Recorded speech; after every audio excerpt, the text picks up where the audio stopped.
그래서 저희가 이제 뭐 다반사를 있는 일은 아니지만 정말 아주 중요한 부분인 것 같아요. 이게 그 북경에서 그 지인이 되었던 주변에 계신 분들이 사망에 이르게 되는 경우를 봤을 때 어떻게 대처하지 못하고 우왕좌왕하는 경우가 많은 것 같은데 이 부분에 대해서 김동 박사님 네. 한 말씀 해주시죠. 지금 이게 제목이 외국인이 사망 수치를 그렇죠. 외국인이 아니라 한국인입니다. 한국인. 네, 우리가 뭐 미국인까지 걱정할 필요 없고 한국인들만 얘기해주세요. 법적인 절차를 보면 이제 한국인이 이제 중국에서 사망 시 절차는 크게 8가지로 나눠집니다. 첫 번째는 사망의 확정, 그리고 두 번째는 통지, 세 번째는 사체를 해부할 것인지 여부, 네 번째는 증명서 발급, 다섯 번째는 사체의 처리, 그리고 여섯 번째는 유골, 유체의 출국 절차, 그리고 일곱 번째는 유물에 대한 정리와 처리, 그리고 여덟 번째로 마지막으로 사망 완료에 대한 결과 보고서를 제출하는 것으로 법적 절차가 완료되는데요. 첫 번째 사망의 확정을 보면 한국인의 이제 사망이 정상적인 사망인지 비정상적인 사망인지 여부로 분류를 우선 하고요.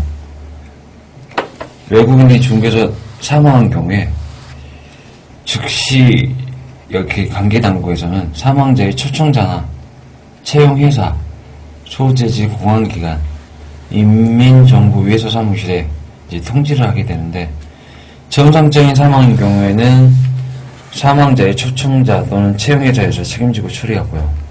만약 비정상적인 사망인 경우에는 반드시 현장을 보호하고 공안기관이 증거를 채취한 다음에 사체 처리 이전에 반드시 보존 절차, 그러니까 방부 처리라든가 냉동 처리 등을 하게 되어 있습니다. 사망이 이제 확정이 되고 난 뒤에는 두 번째로 중한국 대사관 또는 영사관 또는 유족에게 통지를 하게 되어 있습니다.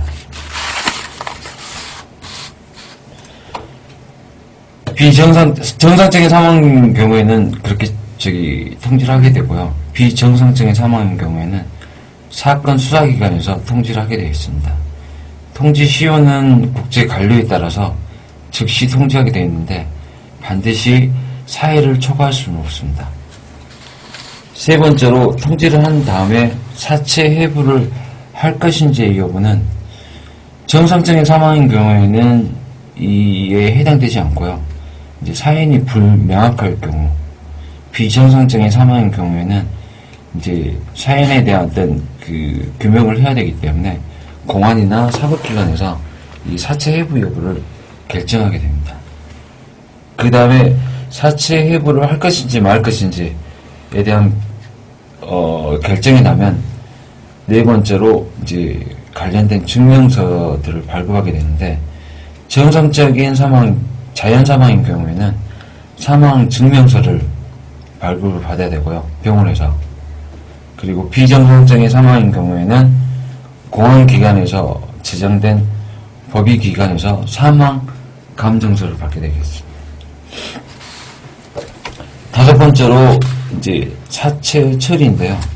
사체를 이제 화장을 할 것인지, 사체 유체를 바로 이제 자국으로 응고할 건지, 네, 응고할 것인지 여부를 이제 결정을 하게 되는 것이고, 여섯 번째는 유골 유체에 대한 이제 출국 절차인데, 첫 번째는 이제 화장을 한 다음에 유해나 유골을 운송할 것인지에 대한 부분, 그리고 두 번째로는 사체 그 자체를 응고를 운송할 것인지에 대한 부분들로 두 가지로 나눠지는데, 첫 번째 같은 경우는 좀 절차가 간단합니다.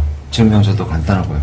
뭐 사망증명서, 감정서, 화장증명서, 그리고 그런 증명서들이 필요하고, 이제 유해 같은 경우는 반드시 목재로 된 그 상자로 사용해서 네, 이제 운송하게 되어 있고요. 이제 사체를 운송하는 경우에는 굉장히 좀 복잡합니다. 관련 부처들도 많고 소관 부처들도 많고 저기 발부받아야 될 어떤 증명서들이 상당히 많다고 보시면 될 것 같습니다.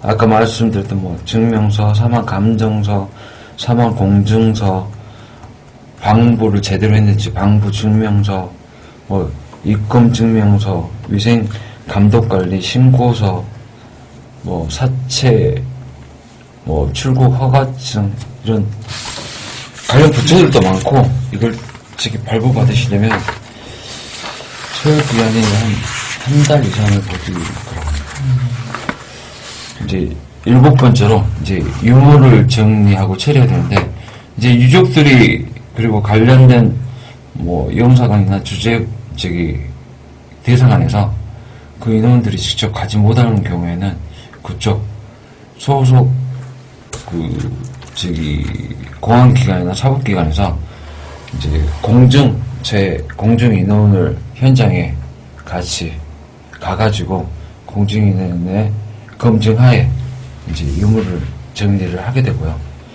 그리고 마지막으로는 이제 이런 모든 절차들이 일련의 절차들이 끝나게 되면 이제 그쪽 사망한 자의 초대를 한 초청자나 또는 그 채용한 그 회사에서 사망 완료에 대한 결과 보고서를 작성을 해가지고 그 공안기관 또는 사법기관에 제출하게 되어 있습니다. 이런 절차를 거쳐가지고 예 이런 법적 절차를 거치게 되어 있습니다. 상당히 들었고요. 다른 의견 있으시면 대개 두 가지로 이제 구분이 될 텐데 지금 말씀하시는 건 이제 큰 문제 없이 이제 절차를 밟아서 진행하는 거는 이제 자연사라든지 그러니까 노사죠. 사실은 뭐 어떻게 보면 질병으로 다 이제 판정이 되겠지만 자연사 내지 어떤 질병사의 경우에는 대다수의 경우는 이제 순조롭게 처리가 되는데 혹여 이제 질병인데 병원에서 의료 과정 중에 발생한 뭐 뜻하지 않은 사망이라든지 그다음에 그 외에 이제 사고사 이런 것들은 이제 또 다른 절차를 통해서 그것이 확인된 다음에 그 절차를 밟아 나갈 수 있기 때문에 절차도 길고 네. 뭐 유해를 응고하는 거는 저 특별한 경우 국가 간의 큰 어떤 사건이나 어떤 그런 관계 변화는 드문 일이죠. 그렇죠. 대개는 이제 중국 과제를 보면 이제 거의 다 화장을 해서 그 유고를 한국으로 모시고 가는 경우가 대다수고 요즘은 또 어떤 분들은 유언에 따라서 이제 중국 내에서 그 유골도 처리하는 어떤 그런 것도 있는데 지금 이제 박사님이 이제 단계별 8가지를 이렇게 하셨는데 실질적으로는 서너 단계 정도로 줄여서 네.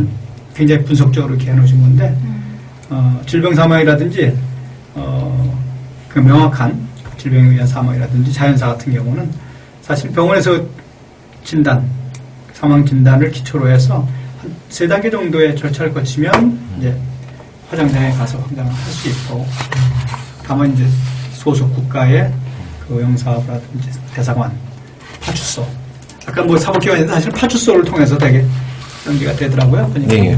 네. 근데 최근에 제가 한 3-4달 전인데 저희 바로 옆집이에요. 근데 제가 출근을 하려고 하는데 중국 젊은 친구가 막 두들겨. 그래서 저를 보더니 옆에 뭐 지난밤에 인기척이 없었냐? 그래서 그런 거 없었다. 그리고 이제 내려와서 출근을 했고 근데 한 시간 정도 지났나요? 이제 그 집사람이 전화가 와서 뭐 옆집이 큰일 난 것 같다. 무섭다. 집을 못 올라가겠다. 그래서 막 이제 부랴부랴 이제 집에 와 봤더니 그 아침에 주소를 지운 분은 이제 기사였던 거예요. 그런데 매일 어느 시간에 이제 내려와야 되는데 안 내려와서 이제 두들겼던 거고 거기에 그 주재원인데 한국 이제 양반인데 혼자 이제 그 있다가 뭐 이렇게 화장실에서 이제 이렇게 그 안 좋은 일이 생긴 거야. 근데 제가 이제 그래서 올라가서 이렇게 봤더니 이제 뭐 경찰도 오고 이제 그 옆에 그 뭐 장의사 비슷한 것 같아요. 그래서 이제 또 바로 옆집 일이니까 그래서 안에서 이렇게 좀 있어 봤어. 그랬더니 우리 찐베라고 이제 봉고차 그게 이제 와 있는 거예요.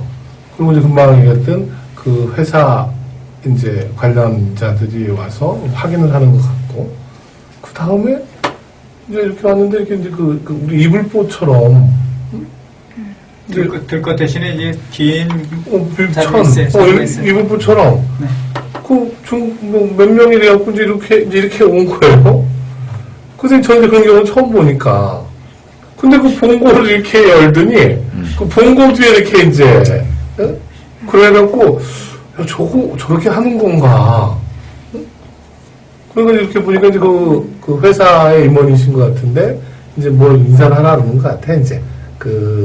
중국인들 장의사가 되겠죠, 이제. 그러니까 이제 뭐 직업도 꺼내고 뭐 이렇게 하는 것 같아. 근데 저는 되게 이제 충격적이었었어요, 그게. 호름한 정말 봉고차 같이 생기고, 이제 앞에 보니까, 이렇게 까만 우리 장의사처럼 하는 이런 거는 돼 있더라고요. 근데 그냥 뭔가 이게 규칙을, 이게 규격을 갖춘 장의사차 이런 게 오는 게 아니고 또 앰뷸런스나 이런 게 오는 게 아니고, 그냥. 짐 실듯이. 네, 일반 그냥 봉고차 뒤에 이제 좌석 빼놓고 없는 거에다 해갖고 이렇게 하는 걸 봐서, 원래 그런 건지. 일반적으로 그렇습니다. 아, 그래? 그리고 중국에서 이제 우리 식에 염습하는 게 없어요. 염습하는 게 없고 이제 사망자 처리를 되게 이제 깨끗하게, 병원 같은 경우에 이제 깨끗하게 소독을 이제 솜을 닦아주고 소독약으로. 그 다음에 평소에 입던 옷 중에 깔끔한 옷으로 이제 입혀서 화장자로 보내는 그런 것들이 이제 또 이제 고별 의식도 우리하고 좀 다르지 않습니까? 그래서 공개하지 않습니까? 되게. 그래서 얼굴 화장 좀 해놓고 그 다음에 이제 주위에서 추모할 때 돌면서 이제. 근데 염습하는 거를 제가 못 봤어요. 그러니까 이제 한국 같은 경우는 다른 점이 이제 현장에 가서 바로 사망을 확정하기는 상당히 힘들어요. 이제 어떤 경우는 명확하겠지만은 이게 정상적인 사망인지 아니면 비정상적인 사망인지를 확정한다는 게 굉장히 애매하고 힘들 경우가 있는데, 그런 부분들 때문에 사체를 이렇게 운송하는 데 있어서 훼손이 되지 않도록 너무 봉고차에 이렇게 싣듯이 실어 간다는 것은 훼손의 여부가 상당히 큰 부분들이거든요. 근데 아니, 우리는 텔레비전이나 영화에서 봐도 응급차가 와서 이렇게 들것에다 해서 네, 그래서 도구덕해갖고 밀고 이러잖아요. 근데 전 처음 봐서 충격적이었었어요. 그래갖고 그냥 이불보에다 이렇게 하고 3명, 4명 이렇게 들고 이제 짐 따서지. 와서 그냥 툭 이제 이러고 다른 포장단이 이렇게 자크로 열고 닫는 그런. 예, 그래서 이게 일반적으로 다 차량을 봉고 차량을 쓰나 그렇게 궁금해했어서 한번 여쭤봤습니다. 정식 장의 차량이 있죠. 네. 중국에도 정식 장의 차량이 있습니다. 아주 고급스러운 장의 차량도 있고. 근데 그거는 그러면 경찰에서 부르나요? 아니면은 장의 차량 같은 경우는 되게 이제 가족들이 청하는 경우가 많고. 근데 뭐 고의에는 글쎄 파출에서 왔으니까. 예, 그래서 아마 파출소에서 그쪽으로 운송은 아. 단계였을 것 같고요. 그건 제가 잘 모르겠어요. 자, 그러면은 중국 내에서 사망하였을 경우 그 부분을 유성 목사님이 아주 자세하게 말씀을 해주셨는데, 수고스러우시겠지만 지금 보고 계시는 또 자료를 조금 말씀 주신 정리를 한번 하셔서 예. 그래서 한번 우리 송진 학생님이 올려주시는 형태로 한번 좀 올려주시면 어떨까요? 가능하신가요? 네, 말씀 주신 알겠습니다. 내용을 정리를 하셔서. 네.